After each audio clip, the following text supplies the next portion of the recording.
Hi everyone, I'm Helen May M. Claveria, and in this video, I share 5 simple and smart ways para makapag-ipon ka as a student. Kahit maliit lang ang allowance mo, trust me, kaya mo pa rin mag-ipon with the right habits. First, mag-set ka ng savings goal. Importante na may goal ka kung bakit ka nag-iipon. Pwedeng pang school needs, emergency fund, or pang reward sa sarili. Kapag clear ang goal mo, mas motivated kang mag-save. Second, magtabi agad ng ipon. Once na matanggap mo ang allowance mo, unahin mo na agad ang savings bago ka gumastos. Kahit maliit lang per day, malaking tulong na yan pag tumagal. Third, iwasan ang impulsive buying. Aminin natin, madali tayong matempt sa food, online shopping, at mga sale. Before buying, ask yourself, need ko ba talaga ito?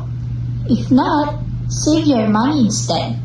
Although, minsan hindi natin maiwasan gumastos, lalo na kapag gusto mo talaga.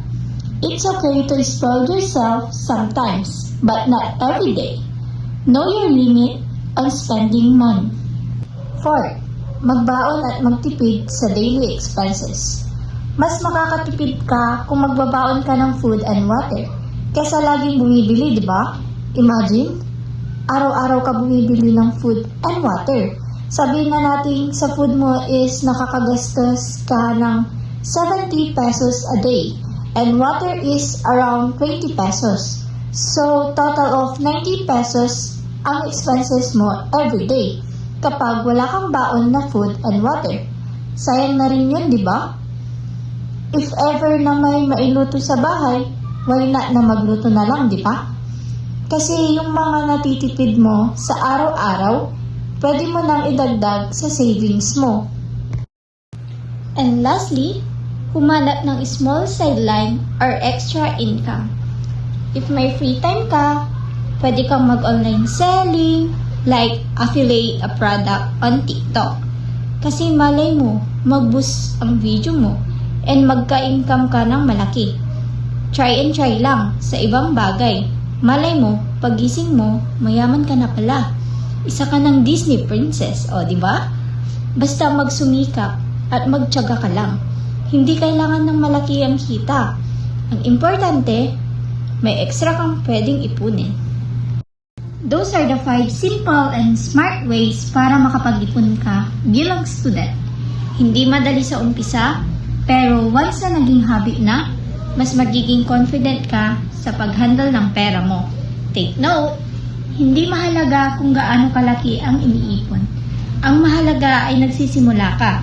Start now, be consistent, and your future self will. So guys, kung babalikan natin yung topic natin, 5 simple at smart ways para makapag-ipon kahit student ka lang. Ang mga tips na ito, hindi lang basta easy, but very doable.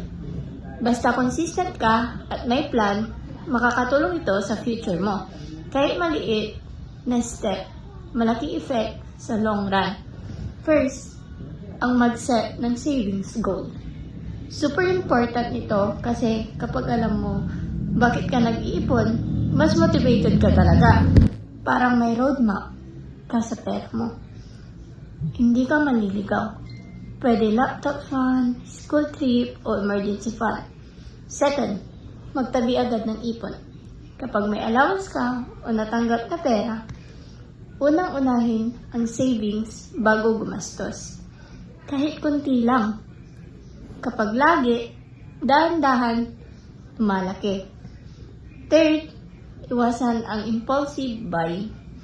Alam natin, mahirap i-resist yung online shopping o mga gadgets na gusto mo ngayon. Tip is, magpahinga muna 24 hours bago bumili. Madalas, mawawala yung urge at makakaiwas ka sa unnecessary gastos. 4. Magbaon at magtipid sa daily expenses. Simple hack. Magbaon ng lunch, gamitin ng student discount, planuhin ang pamimili, maliit man ang tipid kapag consistent. Malaking tulong sa ipon mo.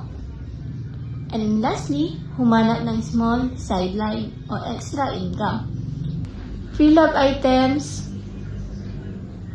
o kahit part-time gigs. Kahit konti lang, dagdag sa ipon at natuto ka rin maging independent.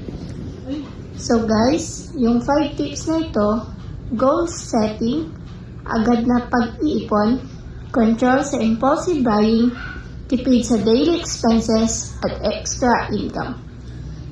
Ay simple pero effective na ways para maging smart sa pera bilang student. Take note, small step today equals to big savings tomorrow. Kaya start na ngayon, huwag maghintay, kahit konti, malaking tulong na yan sa future.